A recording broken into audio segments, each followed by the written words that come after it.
राधिका सिमरन के पास जाती है तो देखती है सिमरन उसी गुड्डे को हाथ में लेकर गाना गा रही है और वो स्कूल जाने के लिए तैयार भी हो चुकी है। ये क्या कर रही हो तुम सुबह सुबह? देखो मॉम, मेरा नया फ्रेंड। ये गुड्डा यहाँ कैसे आया? ये तो मेले वाला गुड्डा है ना? कल ये मुझे हमारे गार्डन में मिला तो मैंने इससे कहा तो हमारे घर में आ जाओ, और देखो कल रात ये आ गया। चुप करो और जाकर गाड़ी में बैठो, मैं आती हूँ।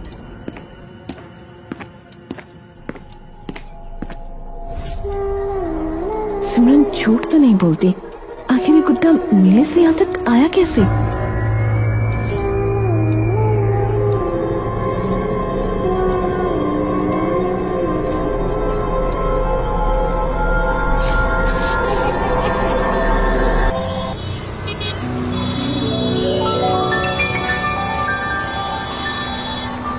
थोड़ी देर बाद स्कूल में सिमरन को एक लड़का परेशान कर रहा है। राहुल, मुझे परेशान मत कर, वरना मैं फ्रेंड को बताऊंगी तो वो छोड़ेगा नहीं तुझे। जा अगरबत्ती किसी को भी बता दे।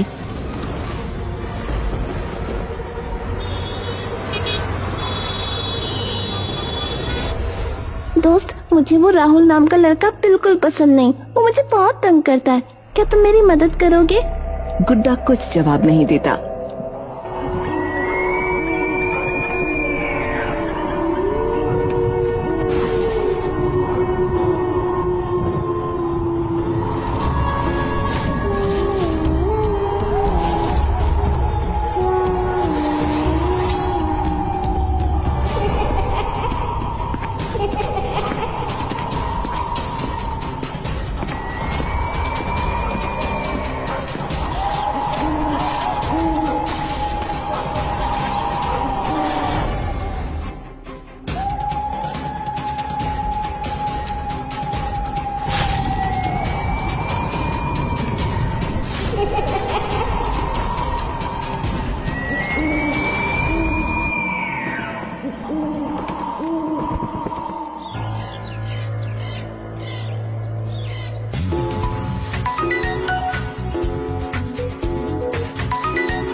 Hello teacher.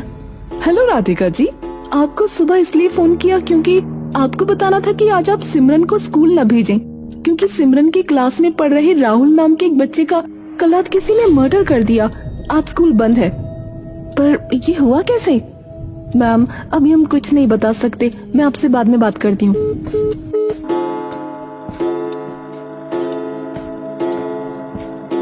क्या हुआ मम्मी? आज स्कूल बंद है क्योंकि तुम्हारी क्लास में पढ़ रहे राहुल को किसी ने मार दिया। मैं कह रही हूँ मम्मी, ये मेरे फ्रेंड का ही काम है, कल मैंने ही उसे बोला था। कौन सा फ्रेंड? मेरा गुड्डा। चुप करो, एक गुड्डा चल के जाकर किसी को मार सकता है क्या? और किसी से कुछ बोलना मत, कहीं ऐसा ना हो पुलिस यहाँ तक आ जाए।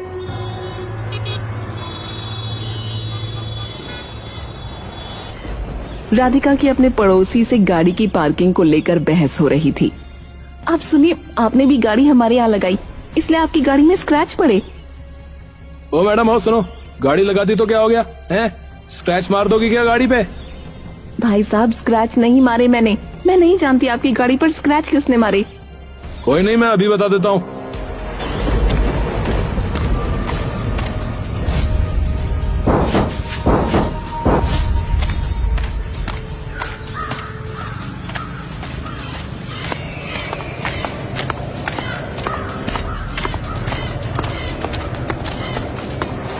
कैसा बदतमीज आदमी है, तमीज नहीं है कुछ भी। सिमरन, क्या तुम्हारा गुड्डा इसे मार सकता है? मरवा दो इसे अपने गुड्डे से।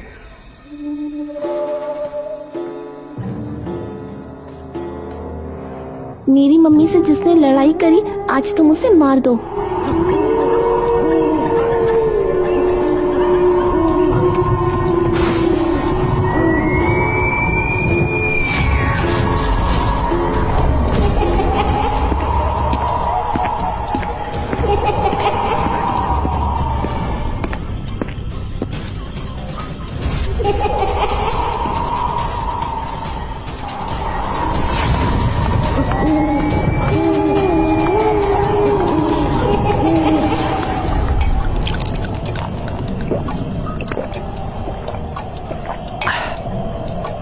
अरे यार, अब सो जाता हूँ, बहुत पी लिया आज। मजा ही आ गया वैसे इस औरत की गाड़ी में स्क्रैच मार कर यार, मजा ही आ गया। पड़ोसी बेड पर लेट जाता है, तभी दरवाजे पर कोई दस्तक देता है। अबे कौन है इतनी रात को? अबे जो भी है जाके सो जाओ, सुबह आना बे।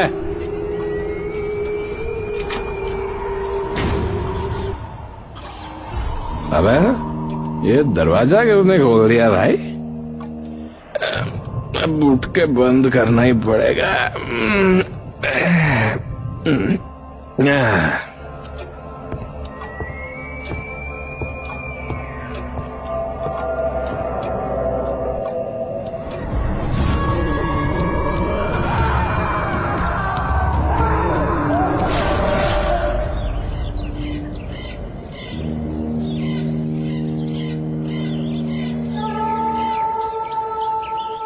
राधिका के दरवाजे पर कोई दस्तक देता है।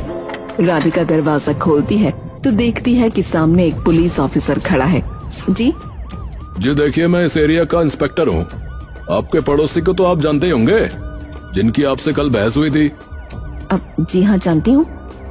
हाँ जी, कल रात को उनको किसी ने बेरहमी से कत्ल कर दिया है। उनकी गर्दन पूरी मुड़ी हुई है और एक आंख भी किसी ने बाहर निकाल दी उनकी। ओह, पर ऑफिसर, मेरी उनसे एक छोटी सी बात पर बहस हुई थी। उनके और मेरे बीच ऐसी कोई खास दुश्मनी नहीं थी। और नहीं जी नहीं, पर पड़ोसी आपके थे, आपसे बहस भी हुई थी। तो बस आप जो है आगे की कार्रवाई में हमारी सहायता कीजिए। ठीक है जी, चलता हूँ। जय हिंद। पुलिस वाला चला जाता है। कुछ लोग पड़ोसी की लाश ले जाते हुए दिखते हैं, जिसकी एक आंख गायब है और गर्दन भी मुड़ी हुई है। राधिका दरवाजा बंद कर लेती है। राधिका सिमरन के कमरे में जाती है, जो गुड्डे के सामने बैठकर जोर जोर से हंस रही है। क्या हुआ सिमरन, तू क्या कर रही है? देखा मम्मी, मेरे फ्रेंड ने हमारे पड़ोसी को भी मार दिया। मैं जिसको बोलूँ उसको मार सकता है। तू इस गुड्डे की वजह से पागल मत हो जाना। रुक, इसको तो मैं ठिकाने लगाती हूँ।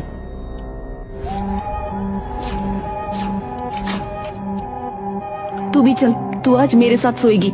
अकेले सो के ऐसी अजीब अजीब बातें करने लगी है।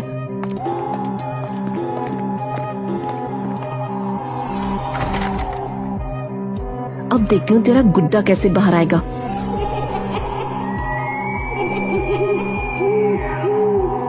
राधिका और सिमरन एक साथ ड्राइंग रूम में सो रही हैं। तभी राधिका को दस्तक की आवाज आती है।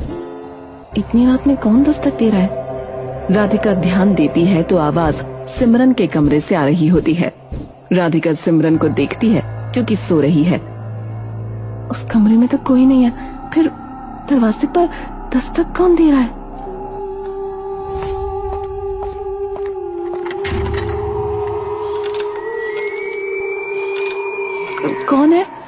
कौन है वहाँ? तभी कुर्सी के पीछे से गुड्डा अपना चेहरा दिखाता है। उसकी लाल आंखें देखकर राधिका एकदम से दरवाजा बंद करती है और उसे लॉक करके चिल्लाती हुई सिमरन के पास आ जाती है। सिमरन भी उठ जाती है। डरो मत मम्मी, वो आपको कुछ नहीं करेगा, वो मेरी बात सुनता है। फ्रेंड तुम सो जाओ, मम्मी डर रही है। मम्मी अब वो आपको तंग नहीं करेगा, आप भी सो जाओ।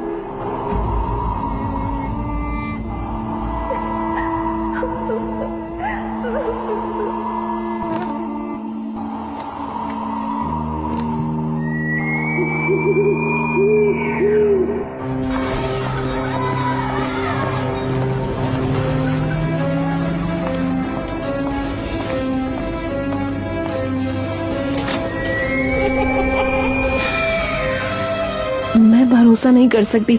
कल रात मैंने तुम्हें कुर्सी पर बैठे और हरकत करते हुए देखा है।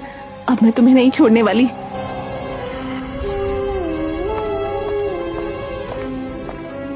राधिका गुड्डे को अपनी गाड़ी में डालती है।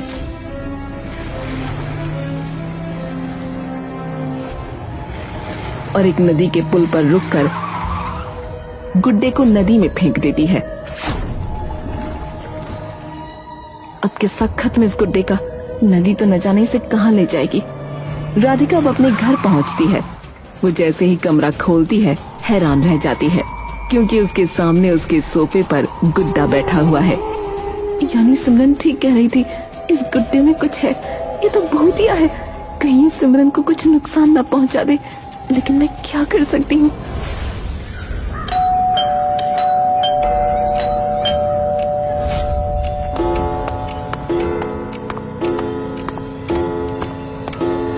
अरे क्या हुआ दीदी, आप परेशान लग रही हो?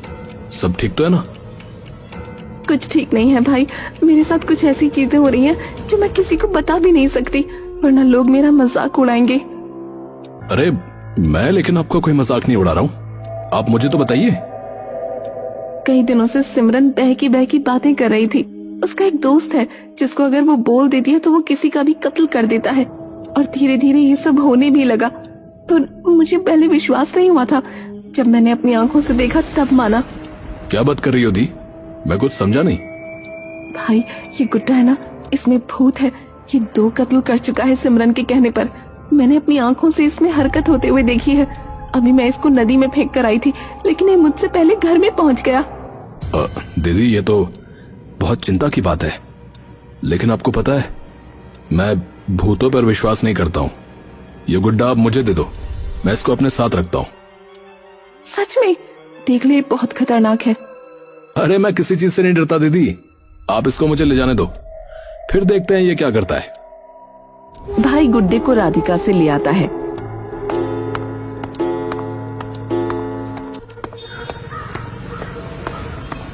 और वो सड़क पर चल रहा है। उसे एक जगह आग जलती हुई दिखती है। अरे क्यों ना इसको मैं इस आग में डाल दूं, ना रहेगा बांस, ना बजेगी बांसुरी। भाई गुड्डे को आग में डाल देता है और गुड्डा धूं धूं करके पूरा जल जाता है। चलो अब घर चलें, दीदी को भी बताता हूँ कि गुड्डा जल के मर गया।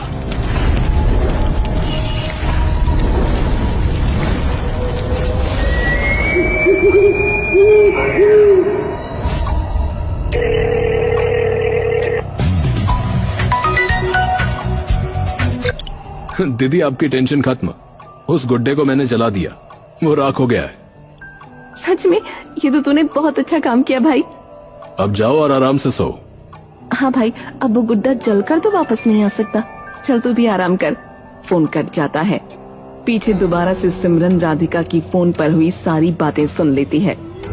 ये आपने ठीक नहीं किया मम्मी, मेरा फ्रेंड मरा नहीं है, बल्कि मरेगा वो जिसने उसे जलाया है।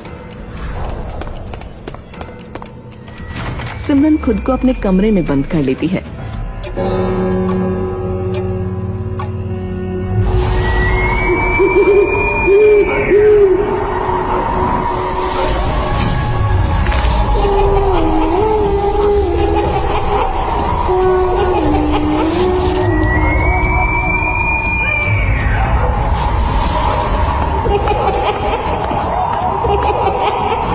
राधिका का भाई गहरी नींद में सो रहा है। तभी उसकी नींद खुलती है। वो महसूस करता है कि वो हिल नहीं पा रहा। अरे ये क्या हुआ, मुझे तो किसी ने बांध रखा है। गुड्डा भाई के सामने आता है और एक डरावनी हंसी उसको दिखाता है। गुड्डा उसके ऊपर पेट्रोल डालना शुरू करता है। अरे नहीं नहीं, अरे ऐसा मत करो, अरे कोई बचाओ मुझे, अरे कोई मदद करो।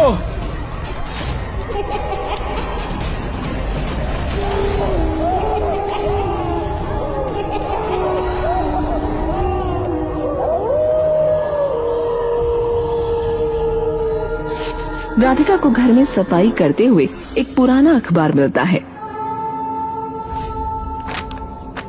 शहर में लगने वाले सबसे बड़े मेले में आग लगने की वजह से बहुत लोग जलकर मर गए।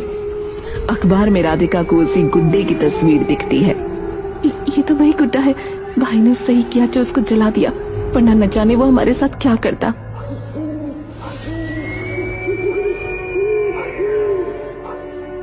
राधिका का फोन बजता है। राधिका कॉल पिक करती है। हेलो मैम, मैं एचएच हॉस्पिटल से बोल रही हूँ। आपके भाई अब इस दुनिया में नहीं रहे। क्या? जी, उनके घर में आग लग गई जिनमें उसकी मौत हो गई। आप अस्पताल जल्दी आ जाइए। तभी दरवाजे पर कोई दस्तक देता है।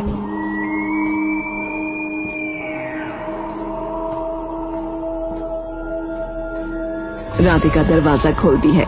सामने वही गुड्डा है। गुड्डा अब अपने पैरों पर चलकर सोफे पर आकर बैठ जाता है। सिमरन भी अपने कमरे से बाहर आकर गुड्डे के पास बैठ जाती है। मम्मी, फ्रेंड ने मामा को जलाकर मार डाला। ये क्या चाहता है हमसे? ये हमारा पीछा क्यों नहीं छोड़ रहा? मम्मी, ये मेरे साथ रहना चाहता है बस, लेकिन ये उन लोगों को पसंद नहीं करता जो इसको पसंद नहीं करते। बेटा होश में आओ, इसके अंदर कोई भूत है, ये तुम्हें भी नुकसान पहुंचा सकता है। मम्मी, फ्रेंड आपको भी पसंद नहीं करता, वो आपको जान से मारना चाहता है। उसने मुझसे पूछा है कि क्या वो आपको मार दे। और तुमने क्या बोला? तभी गुड्डा उतरकर राधिका की तरफ चलने लगता है। अरे सिमरन, इसे रोको, मैं तुम्हारी माँ हूँ। सिमरन गुड्डे को नहीं रोकती। गुड्डा राधिका के ऊपर जंप करता है।